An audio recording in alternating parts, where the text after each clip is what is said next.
దగ్గర దీనిలో simple to complex ఎలా మార్చాలి, కాంపౌండ్లోకి ఎట్లా మార్చాలి అనేది చెప్పేటప్పుడు మనకి దగ్గర 10 రూల్స్ ఉన్నాయి గ్రామర్లో.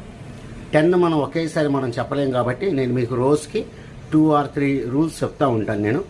కాబట్టి ఈ వీడియోస్ మీరు కంటిన్యూగా చూడండి. ఎప్పుడు కంటిన్యూగా వినటం వల్ల మీకు స్లోగా అర్థమవుతూ ఉంటుంది టాపిక్ అంతా కూడా. Okay dear students, let us start the grammar. Right, simple, complex and compound. అంటే సింపుల్ సెంటెన్స్ని మనం కాంప్లెక్స్లోకి ఎట్లా మార్చాలి, కాంప్లెక్స్ నుంచి కాంపౌండ్లోకి ఎట్లా మార్చాలి. మీరు ఇది డైరెక్ట్గా చేసే ముందు మీరు ఏం చేయాలంటే నా పాత వీడియోలన్నీ చూడండి. నేను అందులో సబార్డినేటింగ్ కంజంక్షన్ అంటే ఏంటి, కాంపౌండ్ కంజంక్షన్ అంటే ఏంటి, ఫైనట్ వర్బ్ అంటే ఏంటి, ఇవన్నీ కూడా నేను ఎక్స్ప్లెయిన్ చేసుకుంటూ వచ్చాను. కాబట్టి మీరు అవన్నీ ఓపిక్గా చూస్తే మీరు ఈ పాయింట్లోకి వస్తే మీకు చాలా ఈజీగా అర్థమవుతుంది. అందులో ఫస్ట్ది ఏంటి అంటే మీకు సెంటెన్సెస్ ఇన్స్పైట్ ఆఫ్తో కానీ డిస్పైట్తో కానీ స్టార్ట్ అవుతాయి.